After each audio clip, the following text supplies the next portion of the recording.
Pablo, good to see you. How you doing? How you? Joe, evening. Good to see you as well. How you doing? How you been?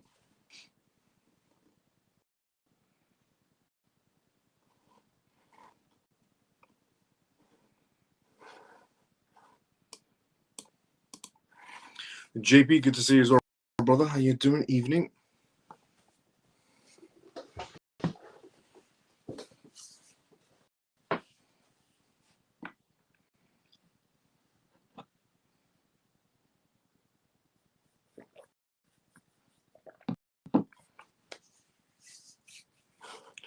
Today was a great day for the crypto space, the stock market in general, and more signs that base is winning, as we all thought he would do. A lot of people doubted Trump and his movements inside the market space regarding tariffs and so on, but at the end, it all worked out in the favor of the US. As it should do always, to be very honest. Shelly, good to see you doing. Morning, how you been? Lena, good to see you as well. How you doing, Lena? How you been? Hi, Miles. It's a great day for crypto. It definitely is. Oh, good to see you as well. How you doing? How you been? It definitely is, without a doubt. And the 90-day pause, essentially, that Trump has put into place is going to help the crypto space and the stock market tremendously. It's also a sign that the majority of countries are now, sitting at the negotiation tables with Trump. Also, it's a sign that Trump, essentially China, is coming to the table as well for this 90-day pause. Hi, Miles. I need some good news. Let's go. Definitely facts. Good evening, Miles. How's things? Things are going great. Candy, good to see you as well. How you doing? How's things for you? Free and Forever, good to see you as well. Evening, Miles and CMF, good to see you as well. How you doing? How you been? But yeah, my facts. Yep, the good news has come. Evening, Miles and CMF. Pierce, good to see you as well. How you doing? How you been? Dennis, hi, Miles and CMF. How you doing? How you been?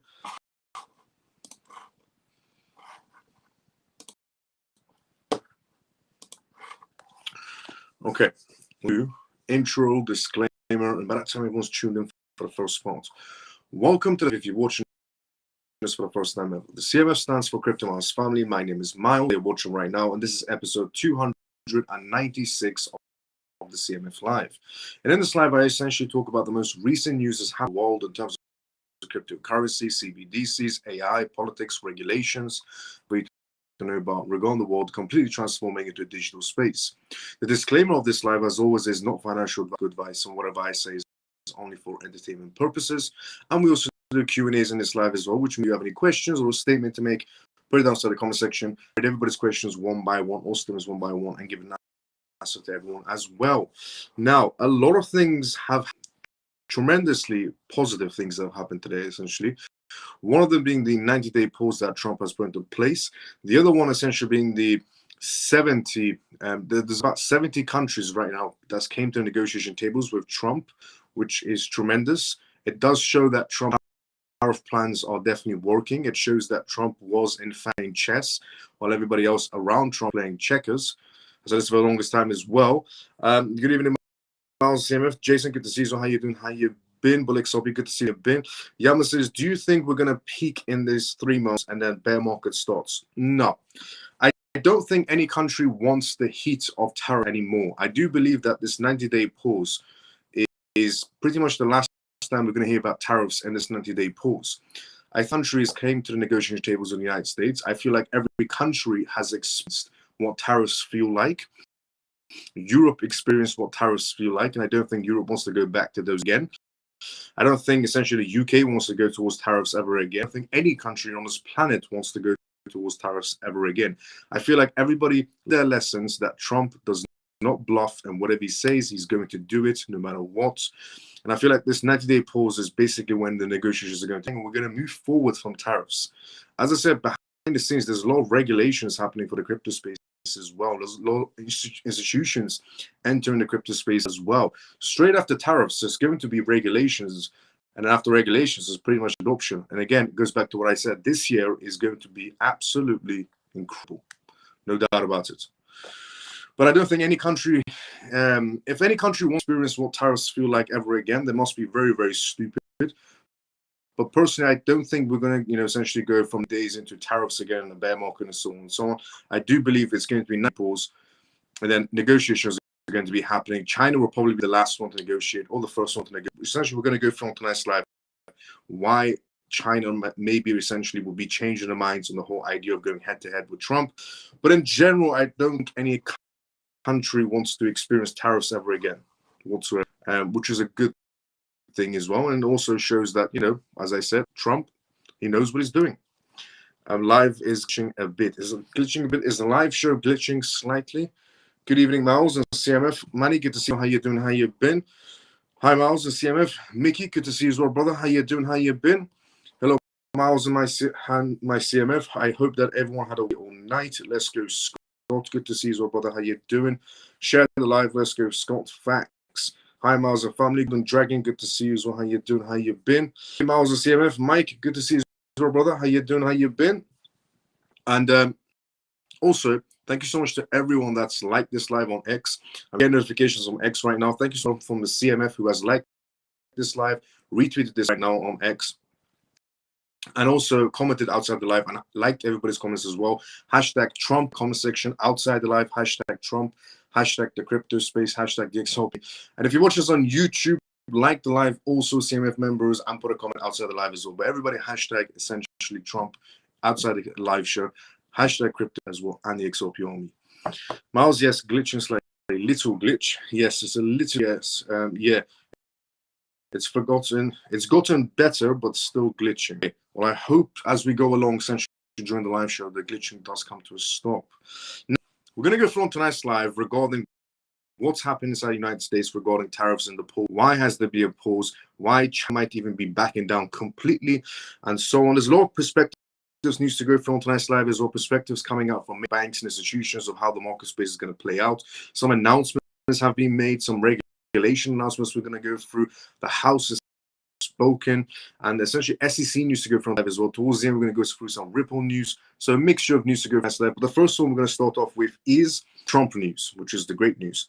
Trump front-run his own tariff pause news with buy now post stocks at $4 trillion towards the market space.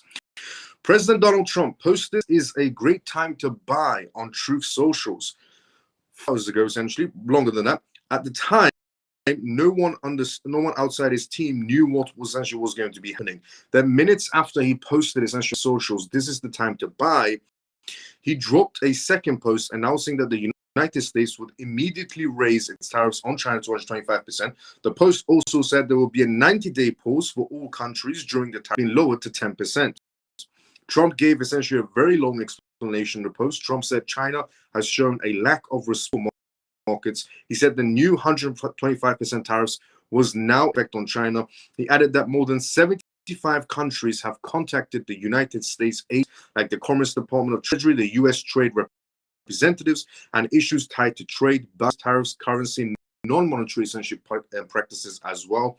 Those countries hadn't hit back at the U.S., so he gave them a temporary deal, a pause with a 10% rate, also now. 75 countries are coming to the negotiation table with the United States. 75 countries have folded, basically. 75 countries are waving the white flag to Trump. But the news won't say that. Essentially, the only news that's essentially Fox News. Every other news channel is twisting in the way that, oh, Trump is the one that's essentially backing down. Trump isn't backing down. 75 countries have come to the negotiation tables. That is why he's put a pause into place, so those negotiations happen and it's done and dusted with. It's not Trump backing down. It's actually 75 countries that are backing down. With 10 minutes of the second Trump post going live, U.S. stocks added $4 trillion in value. The S&P 500 essentially gained 6%. The Dow Jones rose 2,159 points, a 5.7% jump, and the Nasdaq climbed 8%. This all happened hours after Trump told people to buy. Before this announcement, investors had been reacting to a tax exchange between Trump and China. Tensions were climbing essentially fast, and the European Union had just confirmed new tariffs on U.S. goods and was set to begin on 18th. Traders were anxious, and the markets were already on edge from the 4-day essentially losing streaks. During these essentially 4 trading sessions, the Dow Jones dropped over 4,500%, essentially 4,500 points. The S&P 500 had fallen 12%, and Nasdaq lost over 13% beforehand, before that tweet came out. That dip essentially hit hard, especially in tech and consumer stocks that have been the most exposed to tariff battles. But everything turned once Trump's pause was posted. Apple stock 7%, Nvidia climbed 10%, Walmart went up 9%. These were some of the companies hit the hardest and last round of drops. And now they are essentially to a complete rebound. After Trump made his post, essentially Scott Benson, who essentially now leads the US Treasury, spoke to reporters. He said the 90-day tariff pause applied to all the countries except China only remains at 125%, Benson said. He said everyone else goes to 10% during these negotiations.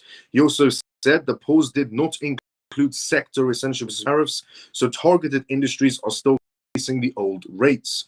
Benson also he would personally take the lead in trade negotiations.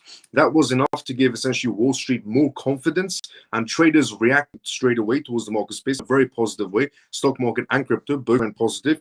The pause in tariffs triggered a full-blown rally across stocks and crypto. The Dow Jones Industrial Average logged its biggest one-day gain in 5 years.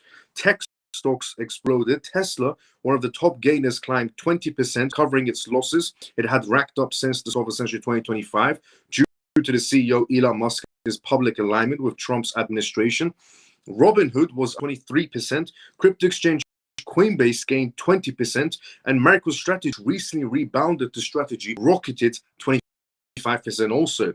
Trump wrote in his post that authorized a 90-day pause and has substantially lowered essentially tariffs during this period of 10%, also effective immediately. He added that after this temporary pause, the tariff on China would raise 125%. The post lit up both traditional markets and the crypto sector. The Nasdaq rallied as traders pulled into stocks and techs because of the recent dumps essentially we had. Now we also have some perspectives essentially to go through. For example, Zach, the head of research at Grayscale Invest, told CNBC that short-term moves in Bitcoin will likely stay linked to tech stocks, but long-term investors should think beyond that. He said portfolios should position for sustained dollar weakness and generally above essentially target inflation, since past trades conflicts, the US essentially ended that way. He said not long after Trump made the announcement, hedge fund billionaire Bill Ackman reacted on essentially on an X post saying, "Thank you on behalf of Americans to Donald Trump." In a follow-up, he praised the Treasury Secretary Scott Benson with the message, "Scott rocks," Ackman said. Comments came just as the crypto equities were across the board. Goldman Sachs also changed their directions. Goldman's coming out beforehand and saying we're going to go into a recession. The United States GDP is going to get lowered by. But straight after Trump's tweet of 90-day pause and 75 countries coming to the tables, Goldman Sachs changed their perspective completely. Goldman Sachs also changed direction. The bank had sent out a note just 30 minutes before Trump's post, forecasting a 75% chance of a recession and a 1% drop for the year. But right after Trump sent out that tweet of 90-day pause and 75 countries have came to the negotiation tables, right after that tweet, the White House announcement, the forecast flipped. Goldman Sachs essentially dropped this recession odds from 65% to 45%, and now experts see a 0.5% GDP growth instead of that 1% G less minus wise. Goldman Sachs' also chief economist Jan Kleins, the newly announced tariffs still in line up with their previous predictions of a 15-point rise in effective tariff rate. He said that the firm expects more sector-specific tariffs in the future. The heads also scream Chinese yuan weakness, positive for the United States as well, and the market space. The weaker China looks in its tariff battle, the better it is for essentially market space, because Chinese investors, according to multiple CEOs, one of them essentially Richard Teng from Binance, or essentially the co-founders of Bitwise Exchange, who have came up with their perspectives, which I explained on yesterday's live, that they were saying the more pressure that's put on China in terms of this tariff battle that's going on, the higher the chance of Chinese investors jumping out of their traditional market space in the Chinese markets, in the Chinese essentially traditional market space, towards cryptocurrencies instead. So that's why essentially this, regarding the Chinese yuan's weakness, the headlines are screaming. But what's happening? Imagine of a tug and war between economic forces. On one side, you have China's central bank, the People Bank of China, seemingly want to weaken itself. On the other hand, you have the global market pressure are also testifying they're fueled by escalating trade wars. Escalating trade tensions, the ongoing trade friction, particularly with the United States, cast a long over China's economic outlook. Tariffs, exports, controls, and geopolitical uncertainties are all heavily on the investors on the Chinese market space. Economic slowdowns in post-pandemic recoveries in China hasn't been as robust as many has anticipated. Concerns are mounting about the property sector, low government debts, and overall economic momentum. This perceived slowdown, weaknesses in the Chinese yuan. Interest rate essentially is what we're going to talk about. The United States' Federal essentially Reserve has been aggressively raising interest rates to combat inflation, dollar more attractive to investors. In contrast, China has maintained a relatively accommodative monetary policy, further essentially widening the interest rate gap and putting downward pressure on their own yuan currency.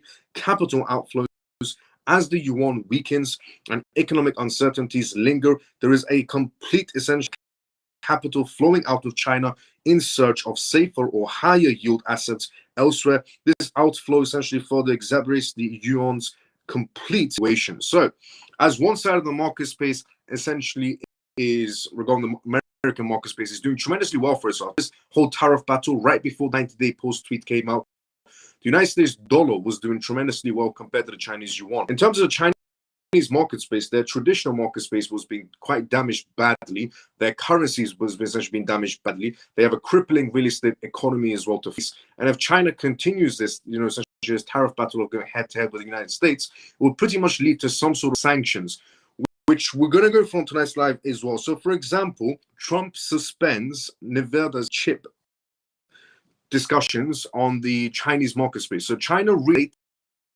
for example, China really wants the latest Nevada chips, but they weren't allowed to get them in any sort of a way. However, it seems like Donald Trump has halted discussions on banning the latest essential Nevada chips, AI chips in China, following a meeting with the CEO. It does show what China wants.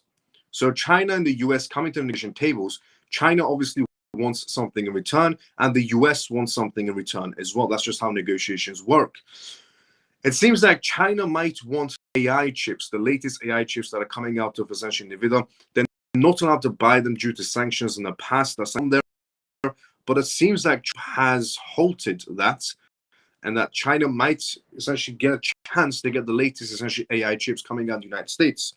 The suspension highlights Nevada's influence at the strict role of the AI technologies, with industry experts observing shifts in US and China tech essentially strategies. In a significant move, Trump halted the AI chip ban discussion after a deal with Nevada's essentially CEO. Sources indicate that this discussion marks a change in the US tech export strategy that I had previously had before.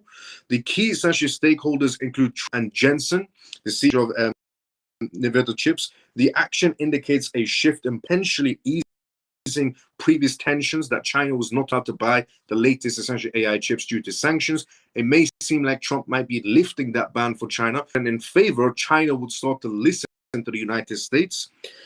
The pause in banning Nevada chips has gathered mixed reactions. Some industry was viewed positively, others essentially expressed concerns of a regulatory inconsistency. The outcome remains closely watched. Experts suggest that the move might influence financial markets and regulatory landscapes. Historical data shows strict exports play a crucial role in global economics. Analysts emphasize monitoring technological outcomes for definitive trends.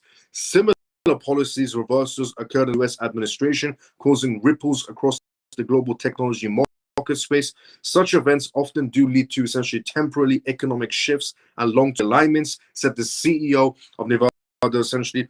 And he's been very vocal and critical controls on their AI chips, emphasizing the potential harm to Nevada's business and the global semiconductor agency. It does show that what China might want in turn from the US is just the latest AI chips in terms of tech, because China is not allowed to buy them due to sanctions. They always get the most, previous generation of AI chips that essentially come out of the United States. They're not allowed to buy the latest chips such that the United States builds, even though a lot of people do presume that China is advanced when it comes to technology. The best technology still does come out of the United States, believe it or not. That's just facts. Also, what the Chinese are most afraid of is another announcement essentially that was made, which is also the state Treasury Secretary Benson declined to rule out the possibility of delisting Chinese from U.S. exchanges, and this represents about 1.1 trillion. So not only essentially is America going to put pressure on China to come to some sort of a deal by essentially tariffing their country amount of tariffs, not only by that, but weakening their essentially currency, making other countries not do trades with China, but also you could say it's a sanction in some sort of a way, because kicking out the Chinese markets, biggest market space on the planet, which is the US market space, is definitely economically going to damage China's basically economy completely. China already has, as I said previously, a very crippling real estate market space. Now their essentially currency is very devalued compared to the US dollars as well. This tariff battle is not really working out in the favor of China.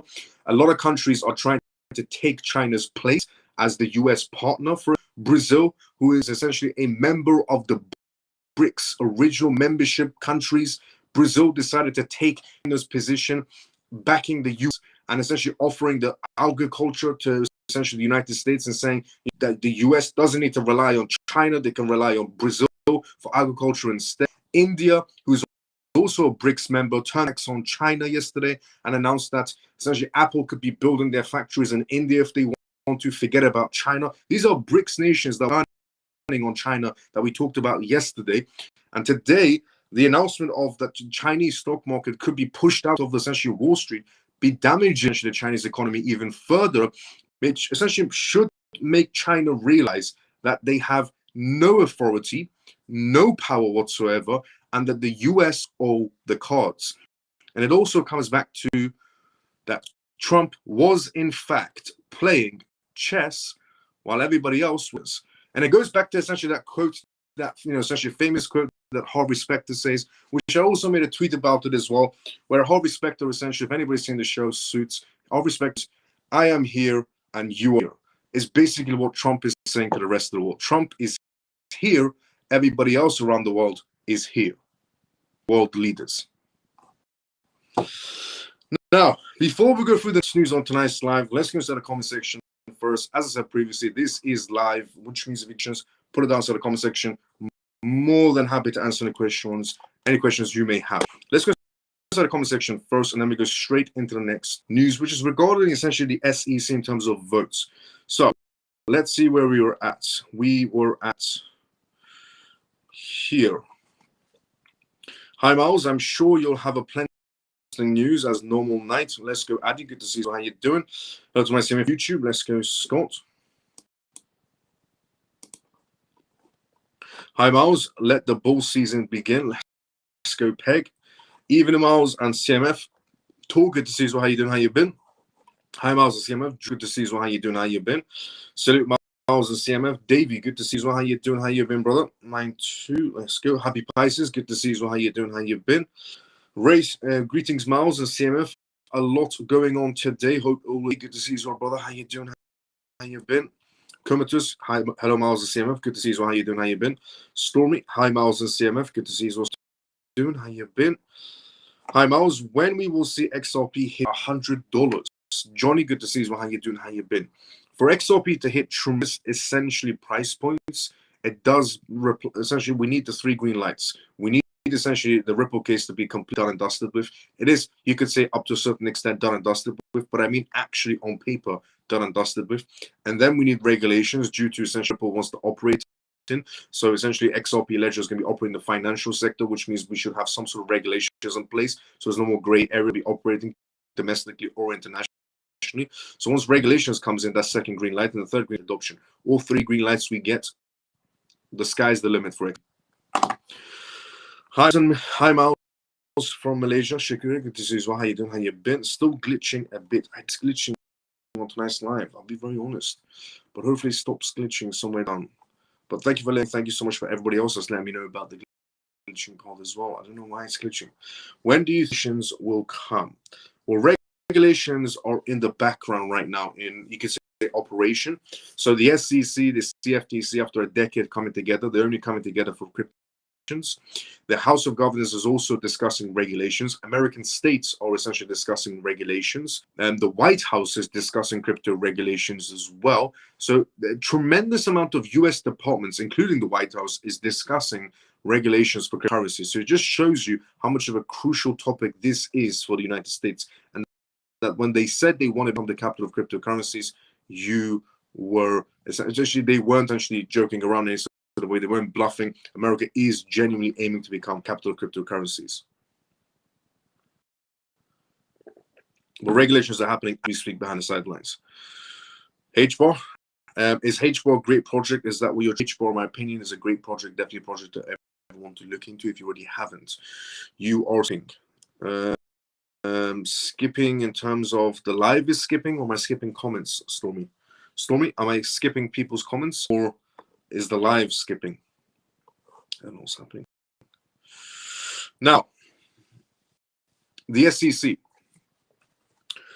The US Senate votes have came in, and it seems like Donald Trump's own person to lead the SEC has just got another victory. So there's one more left, and then he becomes essentially the chairman of the SEC.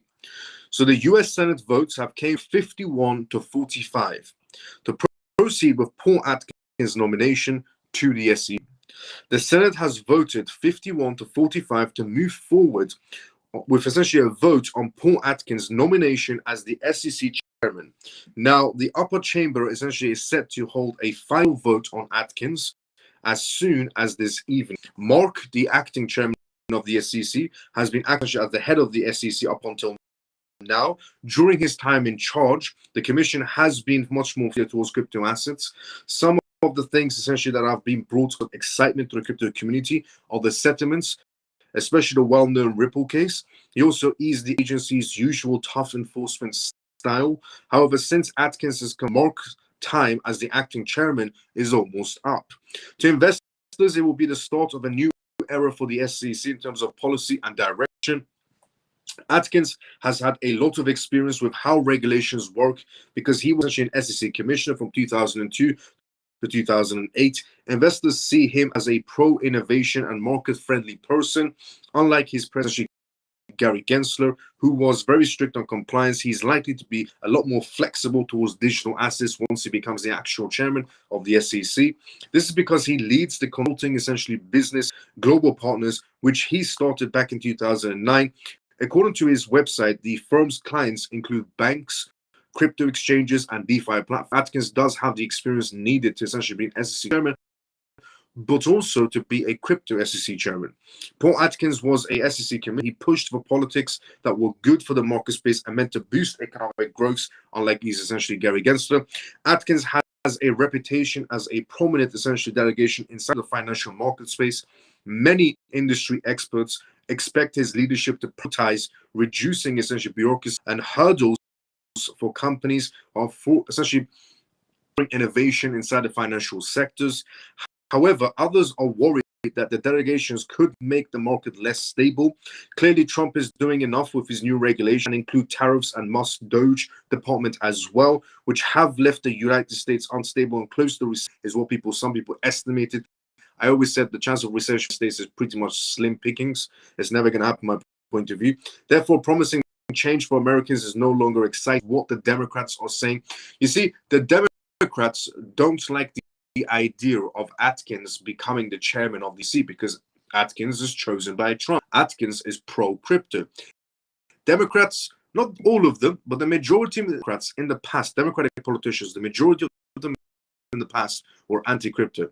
Now some Democratic politicians are turning pro-crypto, but there are still a few heads inside the Democratic Party that are very crypto, and they hate the idea of Atkins coming in, essentially becoming the SEC chairman. They've even said essentially that Atkins might essentially help Trump on his family crypto project and essentially look the other way and let Trump inside the crypto space do whatever he wants. And crypto users are also very positive on that matter as well. And in terms of Atkins coming in, appointing could mean for the upcoming crypto investment vehicles such as XRP, Solana, Dogecoin ETFs, and so on. HTFs, there's a lot of ETFs that need to be approved, and Atkins could be the man to essentially approve them back to no effect. The new leadership could speed up the process of making rules much more clearer for these products. This could bring in more institutional capital into the sector, especially more institutional capital from not just American institutions, but worldwide institutional capital coming in towards crypto companies. And this vote that we just had recently today reduces discussions and speeds up the decision-making process for Atkins. The only person that was very, very against Atkins becoming the SEC chairman was Maxine Waters. But Maxine Waters is an absolute, to put it the simplest way, she's an absolute moron. She's protested against Elon Musk that's trying to find fraud inside the United States. She's protested against Trump, saying he's an absolute fraud, does what he's doing, and so on. It's quite interesting because everybody points out to essentially Trump being a failure as a businessman because he essentially went bankrupt 6 or 5 times and so on. But what people don't understand is that man, even if he did went 5, 6, 7, let's say Trump bankrupt himself 10 times, he's still a billionaire, which it's more than what anybody else can say. The people normally criticize Trump and say, well, Trump is a bankrupt. He's been bankrupt 6 times. He's not that intelligent. He's not a businessman. But then the people that are saying these things about Trump are people that are sitting on chairs at home with no jobs. And that's just this. Some people do have jobs and they still criticize Trump, but they're still not billionaires or millionaires. Now, asset manager Van Eck is what we're going to talk about next. But in my point of view, Trump has done a tremendous work. Tremendous work. He's definitely playing chess, as I said, a very long time ago. And it shows that tariffs or anything else that Trump hasn't planned has worked perfectly. Do you think, before we go through the next news on tonight's live, which is regarding Van Eck, let's go inside the comment section first, and then we go straight to the Van Eck news. The live is skipping. The live is skipping. Thank you, Stormy, for letting me know. I mean, do you think HBAR got potential? Do I think HBAR's got potential? Yes, 1,000,000%. I think HBAR's got potential. In my point of view, projects that have tremendous amount of potential in terms of the institutional sector is, Bitcoin is going to have potential due to its ETF. Ethereum is going to have potential due to the scalability it has. XRP, my point of view, is going to have the potential going forward. XLM to have tremendous potential as well. HBAR is going to have tremendous potential as well. XDC is going to have great potential going forward as well. AVAX has tremendous potential going forward. TON has very good essential potential going forward as well. Has good potential going forward as well. As long as they fix their glitch situations and congested situations for transactions, they have tremendous have to take as well. There's a lot of crypto projects out there, in my point of view, have tremendous potential, but HBAR also one. Cardano has potential as well due to essentially the announcement was made that Cardano has been added to that crypto stockpile as well. And the founder of Cardano is making that friendship relationship business with Ripple as well, which is a great move to see from them. But yeah, my point of view, HBAR has tremendous potential. Do you think Viot is a buy? No, I think XRP is a buy right now. XRP, XDC, not financial advice in any sort of a way.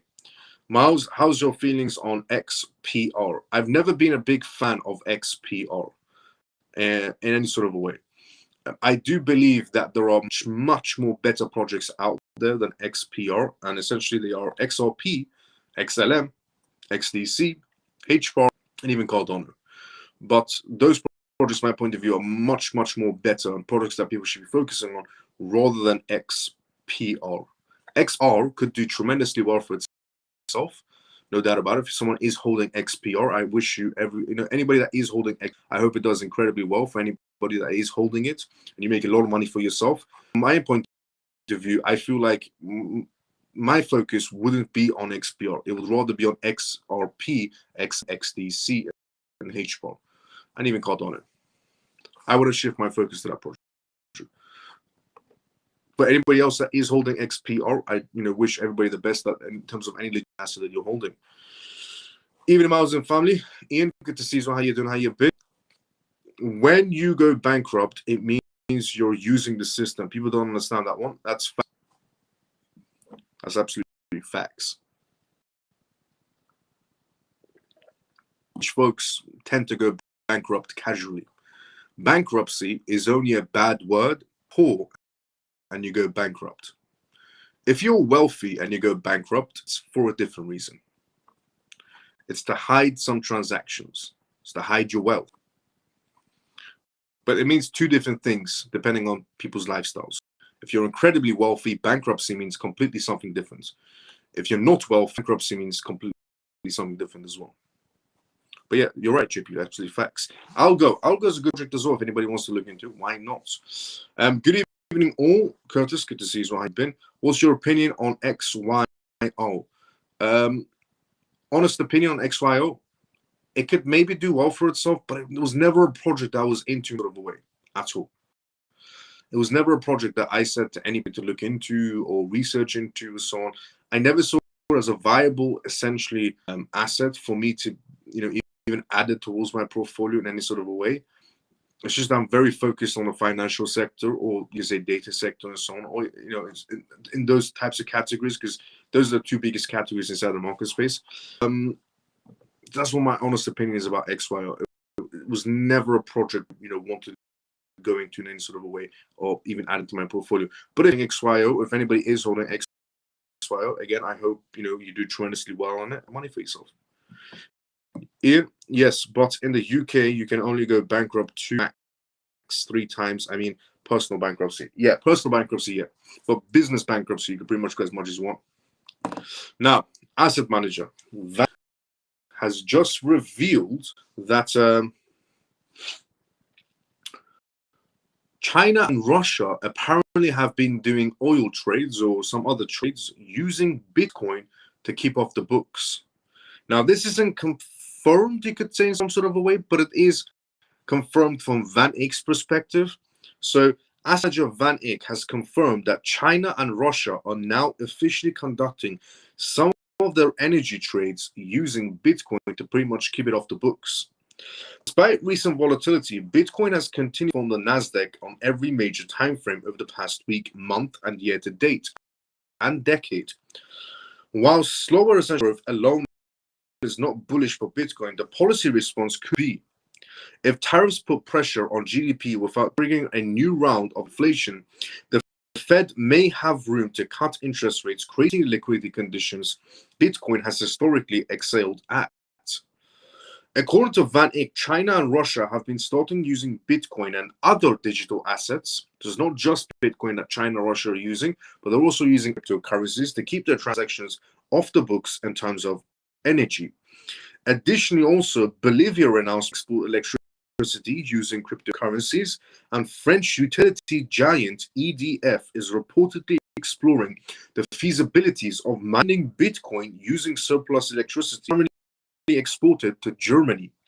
These are early signs that Bitcoin is forming essentially from a speculative asset to a functional monetary instrument, particularly looking to ditch the dollar and reduce exposure to US-led financial systems or even other essentially traditional fiat currencies. Also, Van Eck advised investors to keep a close eye on US Federal Reserve policies, noting that the dovish essentially shifts in interest rates expectations and increased liquidity have historically supported cryptocurrencies' performances. Also pointed to the US dollar index indicator, he said continued essentially weakness in terms of the US dollar and the support the narrative, essentially that essentially supports the narrative for a better market space. Because essentially cryptocurrencies or Bitcoin is seen as a hedge against inflation in terms of geopolitical fragmentation as well. So now, just to put in perspective, the Van Eck just came out and it is confirmed by Van Eck. It's not confirmed by Van Eck itself. It's confirmed by a member of Van Eck in terms of that matter, that China are doing energy trades using cryptocurrencies. Bolivia is doing essentially energy trades using cryptocurrencies. And also a massive, massive energy company based out of France that also essentially operates in not European countries, but also in the United Kingdom, has had to go towards cryptocurrencies, which is big news, to be fairly honest. Extremely big news. It does show that the crypto space is going from this speculative market space that has always been inside of to a much more market space when you have major players like inside the energy sector that are entering market space. Now, on Europe, the European Central Bank is what we can talk about next. The European Central Bank pushes for digital euro to counter US dollar pegged stablecoins.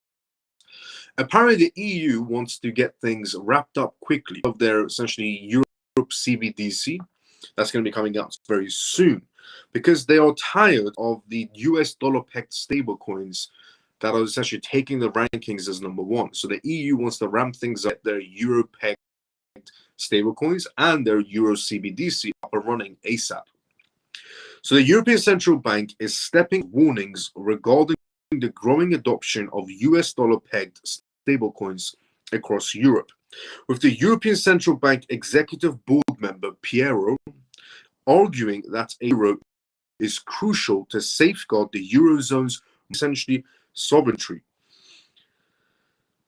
The essentially Piero highlighted that the rising influence of the dollar-backed stablecoins and advocated for the creation of a central bank digital currency (CBDC) to limit foreign stablecoins as a medium of exchange with the euro area. According to Piero, the introduction of a digital euro would help preserve euro's dominance in cross-border payments and prevent further reliance on external providers. Piero highlighted the risk posed by the increasing global adoption of dollar-pegged stablecoins and crypto-friendly policies. He warned that such trends could result in a loss of euro deposits to the US, further essentially interacting the dollar's role in international payments. For a public-private partnership to retain Europe's monetary, and noted that the digital euros as a sovereign European currency would be essential to this effort. Additionally, Pierre actually addressed the growing preferences for digital payments over cash in Europe, which essentially has reduced the use of cash in Europe, especially in online shopping. While he has acknowledged the importance for financial inclusion and resilience, he pointed out to the inability to be used in online transactions, necessity essential reliance on non-European payment systems. Piero said earlier that the European Central Bank may need to move quickly to introduce a digital euro, euros in response to the United States President Trump's promotion of a dollar-backed stablecoin, who pledged to support for stablecoins during his campaign, outlined plans in order to support the growth of lawful, essentially dollar-based stablecoins.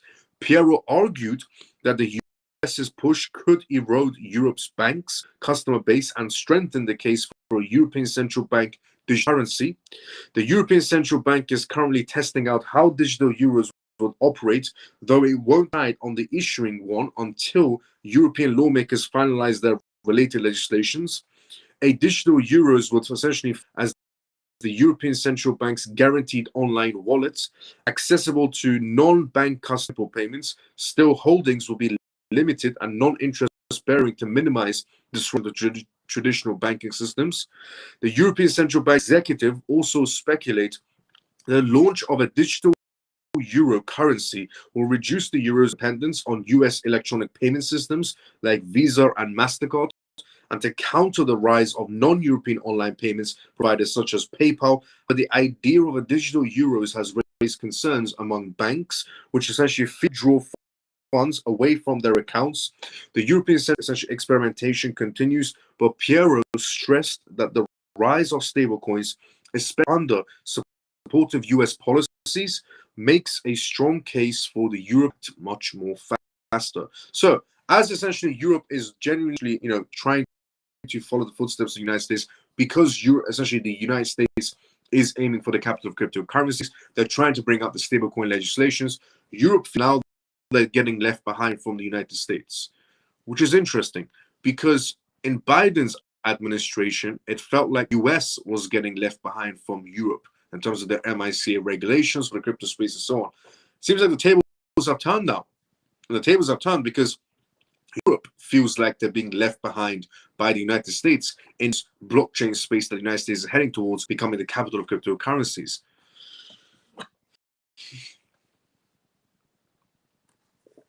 But in terms of stablecoins, essentially, and the European CBD, something that Europe is going to be releasing this year in terms of testing payments, how typically some countries do it. So, for example, China did it in terms of CBDCs, or India, or a few other countries did it, where they introduced CBDCs to a population of 10,000 to 50,000 to 100,000 people, the CBDC accounts. And then it spreads more and more people, different provinces and different cities, and so on. That's probably the same route Europe is going to be taking. Probably 10,000 people will get CBDC wallets first, and then 50,000, 100,000 spread like wildfire after that. It's probably going to be the exact same footsteps, essentially, other countries have taken towards the CBDCs that Europe is going to be taking. So if you are somebody in Europe right now, CBDCs essentially are going to be heading towards you this year by the looks of it. If it's not going to be this year, but it does look as a much more higher chance it's going to be this, especially CBDCs and Euro stablecoins. Now, what we're going to talk about is the Fed. But before we talk about the Fed, let's go inside the comment section.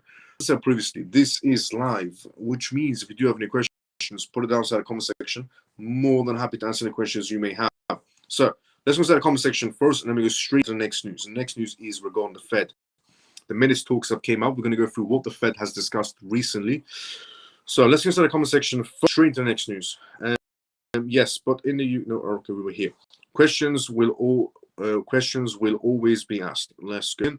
Lee says there's an app for earning XYO coin. That's great. It's like Pi coin essentially, when people were earning it as well.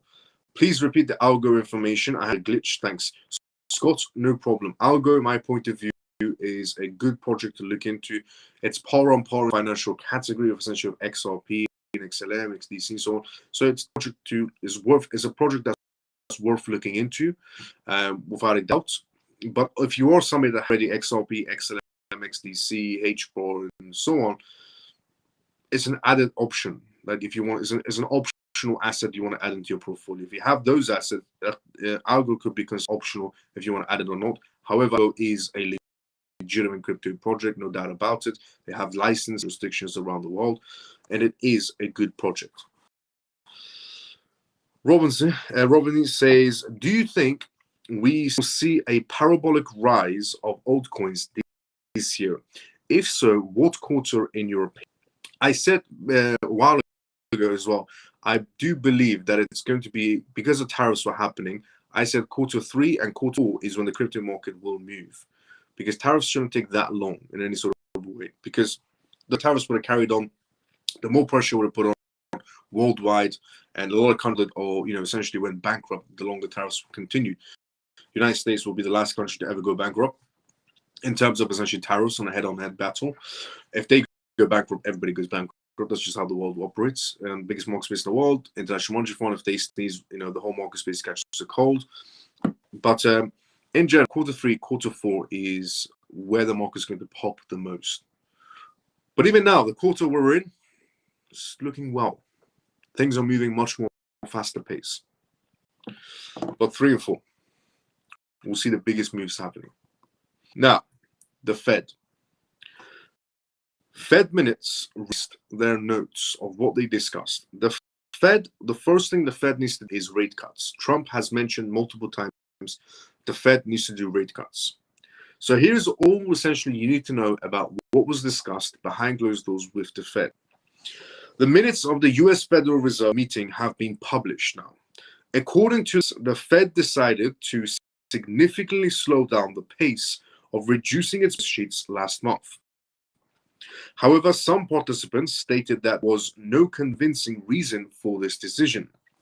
Policymakers also unanimously agreed that the US economy faces risk, both raising inflation and slowing growth. Well, technically, inflation is down inside the United States because of Donald Trump. Egg prices down, food prices down, oil prices are down also because of Donald Trump. In fact, the only people that were affected were the people in the market space in terms of billionaires or institutions that were affected by this whole tariff situation. Retail section wasn't really affected as much. Now, obviously, tariffs might increase some depending on where they're essentially coming in towards the country, towards the United States, if they're Chinese products coming in or so on. But, traditional products shouldn't have raised in value, and they didn't, because egg prices were down, food prices were down, oil prices were down. Inflation was technically down because of Donald Trump.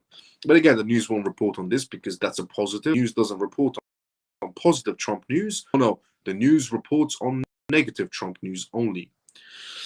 But according to the minutes, one member is noting the Fed may face tough choices. It really doesn't. The Fed needs to do rate cuts. It's the only thing he needs to do. As a Fed chairman, Jerome Powell needs to do rate cuts. The meeting held essentially on March 18th and 19th. The notes came out today after Trump's administration's first tariff plans. This has created uncertainty in the economic outlooks and led participants for a much more cautious approach. It was stated that if inflation becomes persistent, interest rates could be kept high for a long time, but inflation is down now. And if the economy weakens, further interest rate cuts could be on the agenda, which is finally going to be happening now, because we definitely need rate cuts. Trump wanted the chairman, Jerome Powell, the chairman of the Fed, to do rate cuts a long time. Jerome Powell refused to do rate cuts a long time ago for Trump, for the United States. And then Trump thought, well, I'm world to its knees, and at the same time get Jerome Powell to do rate cuts, at the same time fix the debt situation inside the United States, and the tariff situations are going to be essentially playing a match of poker, if you could say, around the table. The Fed minutes showed that inflation has slowed significantly over the past 2 years, but it's still above the agency's long-term target of 2%. Some participants noted that inflation figures for the first 2 months of the year were essentially above expectations. The slowdowns in housing inflation parallels a cooling in the rental markets, while inflation in non-housing services sectors remains high. Prices increase in non-market essential services in particular have drawn some attention. Some members who essentially noted that the core goods of inflation had increased said that this could be linked to an increase in tariff expectations. The minutes also stated that inflation could increase this year due to the impact of higher tariffs, but the tariffs are paused now. But there was a great uncertainty about how long this effect would last, as noted by essentially Nick, a Wall Street Journal columnist who essentially spoke about the Fed spokespersons. The Fed officials last month highlighted the risk of persistent tariff and inflationary pressures when they decided to keep interest rates steady. Most participants noted that inflationary impacts from varied of factors could last longer than expected, and the minutes essentially said policymakers believe that the current interest rates are well positioned to combat potential risk. However, if the labor markets weakens, interest rates could be cut. If inflation worsens, rates will be held steady. Some members noted that the Fed may have to strike a difficult balance and the growth and employment of an outlook that essentially is going to be weakened. So the Fed chairman went from we're not going to do rate cuts, we're going to do one rate cut, to now saying we're going to do some rate cuts. So the Fed went from at the beginning of the year to no rate cuts, one rate cut, and now they're looking at more like 3 rate cuts this year. The more rate cuts we get, the better it is for the market space, the better it is for the crypto market space, to be fairly honest. And Trump wants rate cuts. Jerome Powell needs to do rate cuts. Rate cuts, that's a cherry on top for the crypto space after regulations.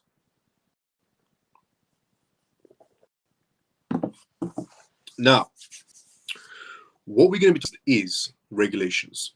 So while tariffs have been happening around the world, global issues in terms of war battles have been happening around the world with Russia and Ukraine, or essentially Iran and US, China and Taiwan, or even the China essentially and US tariff battle, head-on-head, essentially tug of war that's going on. What's actually been happening behind the scenes is regulations for the crypto space. Not only in the United States, but you can say worldwide, where essentially Europe is looking into regulations of what they can pass to compete in the US market space in terms of crypto market space. Hong Kong has been looking into what regulations they can pass. They recently passed staking regulations as well. The United Kingdom is being pressured to pass regulations for the crypto space ASAP. Japan is trying to pass some regulations for the crypto space. Singapore is passing some new regulations. Dubai just keeps on passing regulations left, right, and center, and changing sometimes on the regulation side. American states are trying to pass regulations for the crypto space as well, even crypto portfolios for themselves.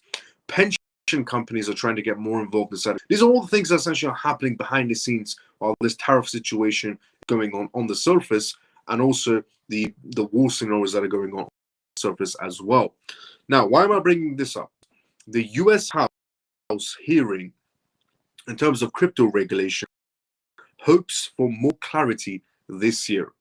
The United States House has just said that they're hoping for a lot more clarity this year in terms of regulations for the crypto space, which means regulations this year for the crypto space. Well, the ones that matter, the regulations that matter this year for the crypto space. The faster we get regulations, the faster some crypto assets can go into adoption, essentially, and also couple themselves from Bitcoin's footsteps due to their utility, their contracts, their licensings.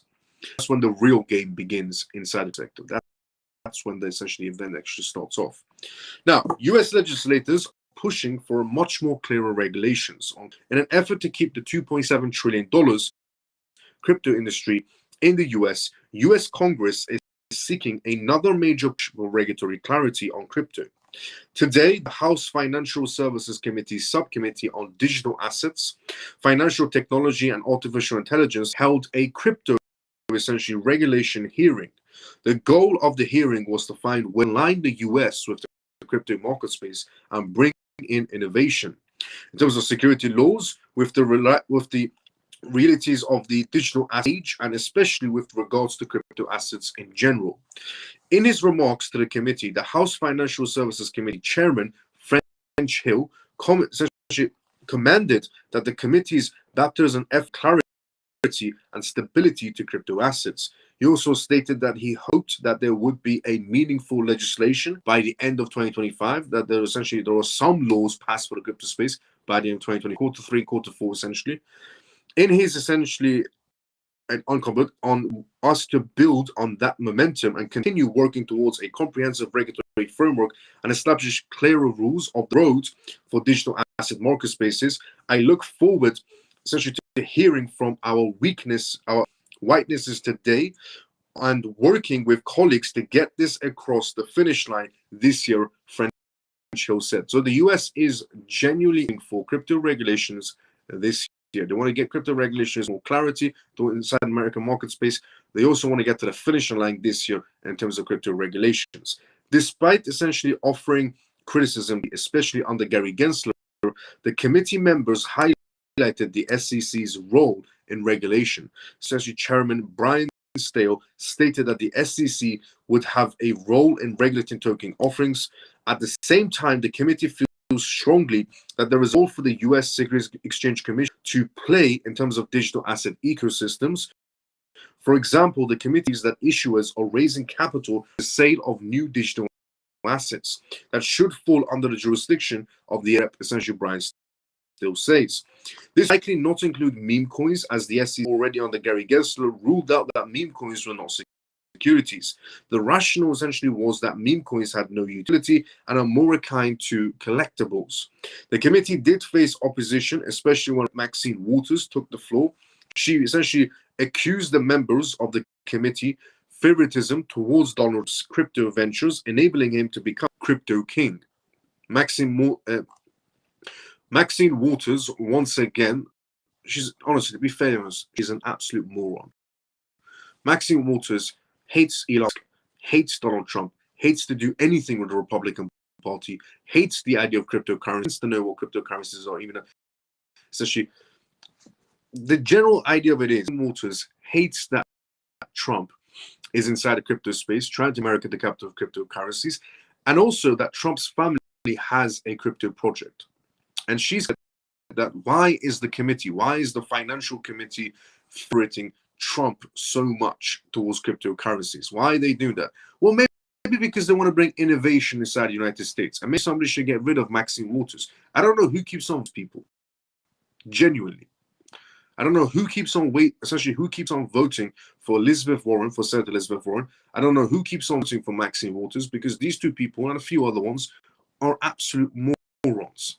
They do nothing to this government. They do nothing for the United States people. They stop innovation, stop growth, stop liquidity, stop capital. And all they do is fill their own pockets with taxpayer money, but get back to back. But she is very against the idea of Trump becoming crypto king, in her own words. But the good news is, nobody could care less what Maxine Waters had to say. Not a single person could have cared less what Maxine Waters had to say about the crypto space, and then they're still going to move on with the crypto space. They're still going to pass legislations for the crypto space this year, and nobody could care what she had to say. The hearing is a part of the latest push to clarity towards crypto assets in the United States. For instance, essentially the House passed the Financial Innovation and Technology for the 21st Act, for the 20th Century Act, which is the first act essentially they passed for the crypto space. But in general, America is still aiming for crypto regulations this year. The House Financial Committee said this year regulations are going to be happening. We're going to bring innovation inside the United States. And the Democrats who are against it is about them. Now, Bitcoin-backed loans or cryptocurrency-backed loans in general is what we're going to next. The latest in terms of the US government policies set to significantly impact the Bitcoin-backed loan sector, hurdling a new era for this financial service. The co-founder of Ledden, a company essentially that focuses on cryptocurrency loans, indicates that these favorable changes will reshape the market landscape over the coming 4 years. The co-founder predicts that a decrease in interest rates for Bitcoin-backed loans, making them essentially increasingly competitive with traditional lending options. He said you will soon witness a surge in Bitcoin-backed loan markets as rates will become competitive with mortgage or lines.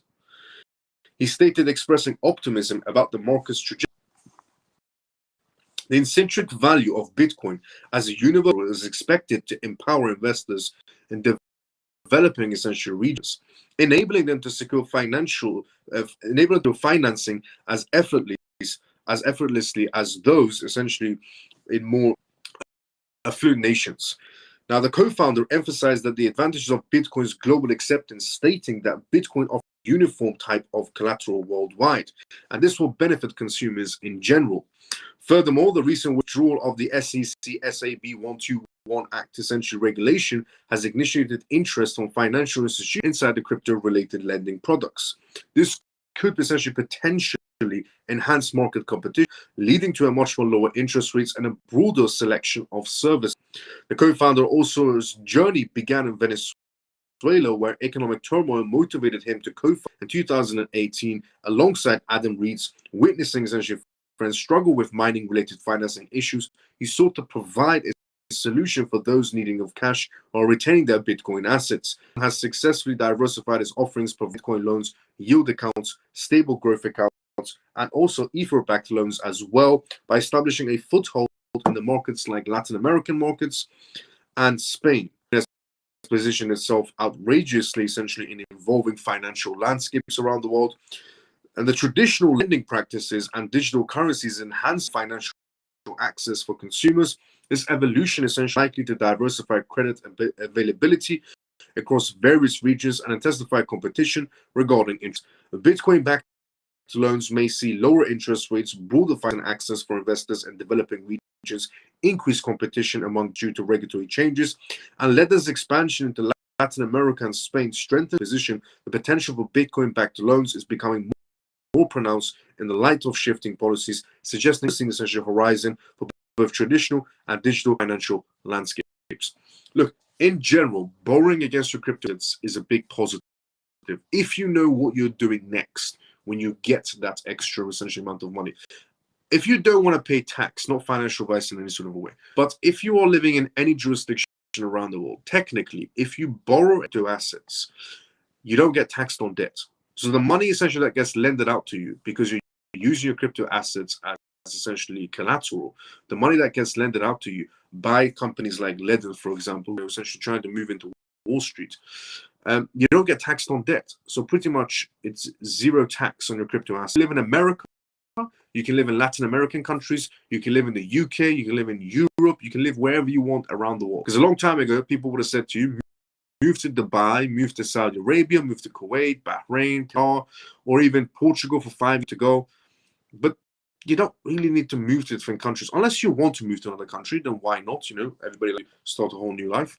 But if you don't want to move to another country, you want to live in the country that you're living already, you could just technically borrow against crypto assets, use them as collateral, and don't pay tax, because you don't pay tax on debt. But then again, laws can change, so always update yourself on your jurisdiction laws. But as it stands, you don't really get taxed on debt. But again, rules can change. So always update yourself with the latest regulations. It does depend on what you do next. with that borrowed money. You got to use it for the all right. So try to find the best return on your investment in terms of real estate. If you want to go towards, or a business idea, venture, or so on, don't go towards something too risky like a business idea. But if you really have a business idea you want to go towards, why? Because if you don't pay that money back, then you're obviously going to be losing your collateral, which is a crypto asset, and that's the last thing anybody wants to do. Their crypto assets as collateral.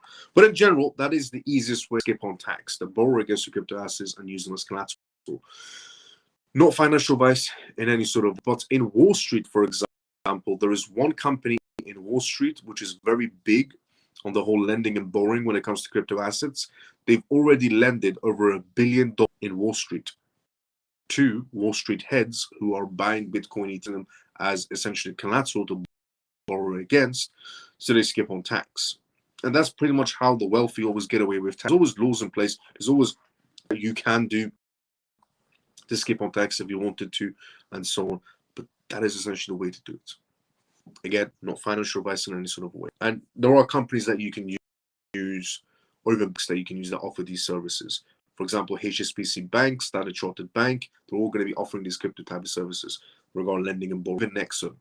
But again, wherever you go to, make sure it has licensing in whatever jurisdiction it creates in, and not financial advice at all. It's just, what I think about sometimes. Now, trade tensions is what we're going to talk about next. Trade tensions speed up institutional crypto adoption. So a perspective have came out, essentially executives, which we're going to go through now. And the perspective is that the mounting international trade tensions are rattling markets, but they could also accelerate institutional crypto adoption.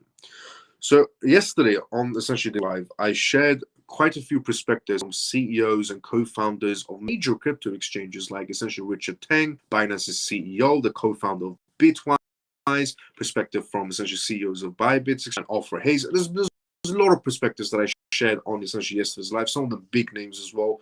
And they're all saying the exact same thing, which is the more the world goes towards this uncertainty type of market space, the more investors are going to run towards crypto assets. It's also going to increase to go towards crypto assets as well. As you can see, the tariff have led essentially Russia and China to do secret cryptocurrency energy trade deals. So since the United States President Donald Trump has announced that sweeping tariffs on US imports on April 2nd that happened, core cryptocurrency experienced double swings, worsening on essentially ongoing markets route starting early this year. But obviously the market has restored itself due to the 90-day. However, the silver lining is that economic uncertainty has historically accelerated institutional interest in digital assets and diversification strategies, says essentially David Simmer, the founder and CEO of Wave Digital Assets, and he did an interview with Cointelegraph. So essentially we're going to go through what this man on a Cointelegraph interview regarding the crypto market space and how he sees it playing out. He said Bitcoin has already shown signs of resilience, aimed at market turbulence, underscoring the cryptocurrency's potential hedge against geopolitical disruptions, according to the April Binance reports. Now, as traditional banking channels become entangled in geopolitical tensions, we're witnessing increased demand for essentially blockchain-based solutions that operate outside of conventional correspondent banking networks, which is essentially Russia and China doing deals off the books using crypto assets. Decentralized finance protocols are particularly well positioned to benefit from trade turmoils, which essentially highlights the segments of strategic value, according to Nicholas, co-founder and CEO of Concrete and Glow Finance. DeFi offers a neutral, borderless alternative for access to credit, earning yield, and even moving capital. Robert essentially said, for builders, this is an opportunity to double essentially down and on interoperability and also censorship resistance as well. Still, crypto prices will continue to the broader markets for the feasible future. The essentially Aurelia, a research analyst, told Cointelegraph, if the sell-off continues, expect crypto to behave as just as higher beta risk asset correlated with risk assets at the moment. In general, the crypto market space has tremendously done 180 because they announced the 90-day pause. But in general, these CEO perspectives, executive board member perspectives that I keep on reading out since yesterday's live, they're on par saying the exact same words, which is the more the world gets pressured towards essentially this market space of tariffs or geopolitical tensions or escalations and so on, it's actually pressuring countries, the United States pressuring countries, not only to come to the trade deal with the United States, which 75 countries have already, but also for more countries to head towards the crypto markets, pushing them towards the crypto market space, which is brilliant to see. But again, this is about 6-7 perspectives now, and they're all CEO and essentially co-founders of major blockchain companies. The perspectives, all of them, on par matching word for word. Now, what we're going to be talking about next is regarding the SEC. But before we talk about that, let's go inside the comment section first. Let's see what's going on previously. This is live, which means if you do have a question, put it down inside the comment section. We're more than happy to answer the questions you may have. And I can see Avery is inside the comment section as well. He says, Miles, Avery, good to see you as well, brother. How you doing? How you been? Long time, Avery. How's things? The last time I heard about you it was when I used to do TikTok live when I used to do CMF lives on TikTok about 2 years. Avery, good to see you, brother. How you doing? How you been? I heard about you. You came on the live and you said you got married, a child, and then that's the last we heard of you. The fact that, do you think we will see parabolic rise? Okay, we were here. Ray says, think we have a good idea of who or what type of people vote for circus freaks like Maxine Waters. She's really the face to the Democratic machine, bro. Yeah, facts. I agree 100%.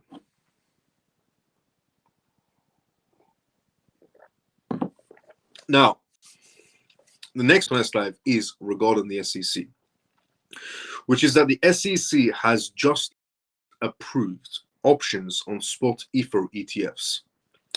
The United States Securities and Exchange Commission, SEC, has approved trading for multiple spot Ether ETFs, a move that may broaden the investment appeal of Ether among institutional investors. So the SEC has just approved essentially another feature, you could say, for essentially Ethereum ETF, which is the SEC has issued today after reviewing a proposed rule change that's submitted by essentially BlackRock for its iShares trust. Similar approvals were granted to Bitwise's Ethereum ETF, Grayscale's Ethereum Trust, Grayscale's Mini Trust, as well as Fidelity's Ethereum as well. The exchange proposes to amend its rules to permit and tradings of options on the trust. The SEC said in its response to the NASDAQ, adding that the exchange states essentially that options on the trust will provide investors with an institutionally lower cost investing tool to gain exposure to spot Ether, as well as a hedge in terms of vehicles to meet their needs in connection with Ether products acquisitions.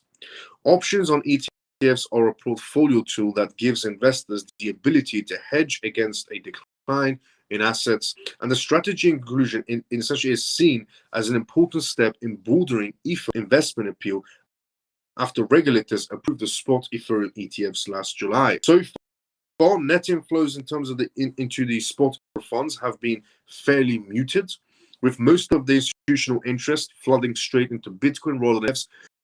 But as I said in the past, the reason why Ethereum ETFs didn't do too well is because Gary Gensler did not let Ethereum ETFs have staking service, which, after Gary Gensler left, a lot of institutions tried to add the feature of staking services to their Ethereum ETFs, because that's the only way that they could have made Ethereum appealing to Wall Street investors or to high-profile investors in general, because Bitcoin has that limited supply, which creates that scarcity moment, and essentially Wall Street is a big fan of the whole limited supply feature of Bitcoin.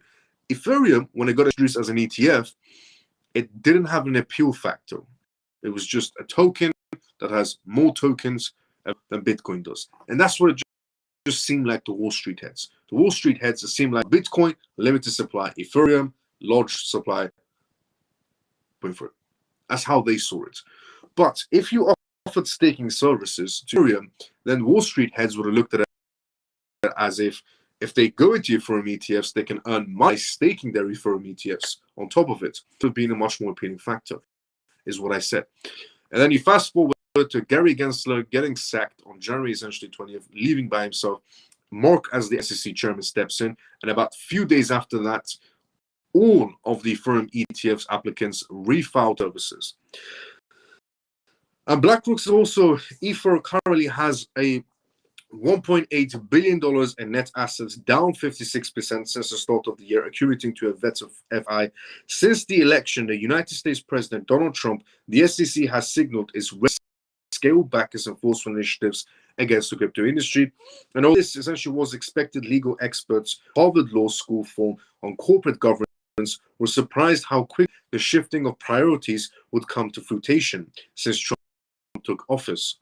As Cointelegraph recently reported, the regulator has closed its investigations into essentially various crypto companies, including exchanges like Gemini and Coinbase and decentralized exchanges developers, also Uniswap Labs and NFT marketplaces and OpenSea as well. On the legislative side, regulators are moving quickly to pass essentially pro-stablecoin legislation. The House of Financial Services Committee recently advanced to the Stablecoin Act, which is meant to essentially enrich the use of stablecoins in the United States. And the Senate Banking Committee also through the Genius Act as well, which aims to regulate stablecoin issuers also. And lawmakers have also tipped plans to advance a comprehensive crypto market, which is expected to be finalized this year. In terms of crypto regulations, I do believe we're going to get regulations definitely coming in this year, but the ones that are definitely going to impact the market space more than others, without a doubt. But also in general, in terms of the movements that are coming in from the SEC, or the movements that are coming in from the institutional players, it's great to see that the SEC is, even though Mark is still the acting chairman of the SEC, is approving things to move along in terms of ETFs. Now, what we're going to be talking about next is regarding Ripple's CEO and regarding the XRP ledger. So yesterday I made the announcement of Ripple, and they made a massive corporation Ripple brought out, and spending over $1 billion, and a lot of people said that this is brilliant news for, because it genuinely is. And some people said it's, essentially some people were negative on X. No one on this live is negative, because everyone on and the live that you're watching right now is positive towards crypto assets, especially XRP. But the news that was announced yesterday just shows that the ledger is going to become a tremendous project. The XRP ledger is going to become tremendously huge, And in my point of view, it's definitely a ledger for everybody to be focusing on. It's not just my point of view, it's also a point of view as well. So Ripple's CEO issues a bulk call action for XRP and the XRP ledger. Brad, CEO of Ripple, has delivered a confident and optimistic message to the crypto community, urging developers, entrepreneurs, and investors to tap into the potential of XRP and the XRP ledger. His statement comes at a time when Ripple is aggressively expanding its utility offerings and essentially reinforcing its presence in the real world of finance. It genuinely is. Bullish remarks are more than just hype. They signal a long-term vision of XRP as a essentially foundational asset in the evolving digital economy we're heading towards. Brad's bold challenge, shared via essentially a recent post on X, was simple but powerful. He said, "If you're not building the XRP ledger, why not?" Question mark. This wasn't just essentially a theoretical question. It was a direct call to action in developers and builders in the Web3 space who might be overlooking what Ripple believes is the most efficient and scalable ledgers inside the crypto world. My point, yeah, I agree 100%. XRP ledger, in my point of view, is the fastest, cheapest, securest, because they're in the financial sector, they have to be very secure. Scalable, yes, without a doubt. Now, yeah, 100%. The CEO highlighted XRP ledger's decade-long history of reliability and low transaction cost, as well as its carbon neutrality, a key indicator as environmental sustainability becomes essentially a major focus in blockchain development. Believe it or not, the whole carbon-free footprint scenario is inside the blockchain sector as well. And a lot of people essentially inside the institutional sector are going towards blockchain projects that do offer this whole carbon footprint category. AVAX is being one of them with their subnet green as well. That's essentially JP Morgan has decided to test on, and so has Citibank. They decided to test out towards the end of last year. They're still essentially testing them out to see if it's beneficial for them in any sort of a way. But also Ripple is very big in this whole subnet green sector, which is a cat that we're essentially in terms of the world. According to him, this combination of speed, cost efficiency, and eco-friendliness infrastructure makes the XRP ledger ideal for projects ranging from tokenized assets and stablecoins to payments and identities. Ripple has long championed the importance of utility in crypto, not just price speculation in recent years. The company has worked essentially to position XRP and the XRP ledger as essential tools for cross-border payments and financial settlements. In his latest message, Brad reinforced this direction, stating that XRP's relevance is to crypto traders or enthusiasts. It has meaningful use in real-world financial systems. Ripple's payment solution has already been adopted by banks and institutions across more than 40 countries. And Brad believes that this momentum is just the beginning for Ripple and the XRP ledger. The XRP ledger, he noted, of handling 1,500 transactions per second with a near zero fee, essentially making it highly attractive for applications where cost speed are absolutely critical. To encourage broader adoption, Ripple has continued to invest in growing the XRP ledger system through grants, developer tools, and partnerships. The company has been actively supporting innovators looking to build on the ledger. Also, regarding Ripple acquiring a lot of businesses is helping the XRP ledger later on to grow at a tremendous rate. Also, regarding newest acquisition that they just made. And one notable initiative is the Ripple X, the arm of Ripple dedicated to open source developments and the XRP ledger's advancements. The company is also working on expanding decentralized finance, DeFi capabilities, and smart contract functionalities on the XRP ledger via features like hooks and sidechains. This ongoing support essentially reflects Ripple's strategy to foster a ecosystem and compete essentially with more publicized networks like Ethereum, Solana. Brad's bullish stance on XRP and XRP ledger comes as Ripple continues to navigate its ongoing legal battles with the USDC, which has pretty much came to an end, you could say. While the outcome essentially remains uncertain, Ripple's leadership appears unfazed, focusing instead on growth or adoption and infrastructure developments instead.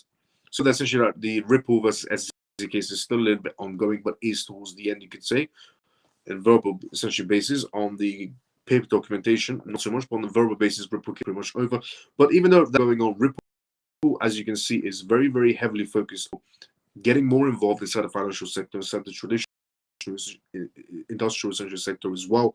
In terms of leadership, unfazed, focusing instead on growth, adoption, infrastructure, and developments, Brad makes it clear Ripple isn't slowing down. And if builders want to be a part of a blockchain ecosystem with real-world momentum, the XRP ledger might be their best bet. Yes, 1,000,000%, 1,000,000,000%, 1,000,000,000%, in my point of view. I agree with what Brad has said, guaranteed. The XRP ledger, without a doubt, is the better option. Because if you look at Bitcoin's essentially, it's a little bit slow. It's a little bit slow, gets a little bit congested. Ethereum, expensive, congested, slow. Solana fails on transactions. These are all facts, essentially based on my opinion or biased opinion in any sort of way. Facts are facts. And Solana, the reason why Solana is no longer in the top 3 or essentially top 4 holdings is because Solana was headwinds. The reason why Solana even climbed up the ladder in the first rate is because of meme coins. But now because the whole category of meme coins is slowly died out completely, you could say up to a certain extent. That's why Solana has, essentially tumbled downwards, because the amount of money that was entering Solana in terms of the billions was only to pump up the meme coin section. The meme coin categories pretty much died out. That's why Solana was tumbling. But in terms of the XRP ledger, The reason why the XRP ledger is going to stay in the top 5, top 3, or the top 10 is because where the XRP ledger is focused in mostly, which is institutional sectors, unlike other projects, you could say.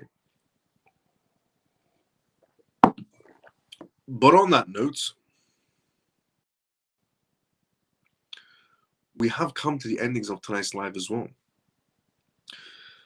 And on tonight's live, we have talked about Ripple's perspective, Ripple CEO's perspective of why are you not on the XRP ledger? If you are, great, but if you're not on the XRP ledger, join the XRP ledger. Perspective left essentially from Brad. We talked about essentially the SEC approving options on spot Ether ETFs. Talked about essentially trade tensions that could speed up institutional adoption for cryptocurrencies, perspectives that are coming out from executives. Talked about on tonight's live regarding Bitcoin essentially backed loans that are surging due to essentially cryptocurrency loans.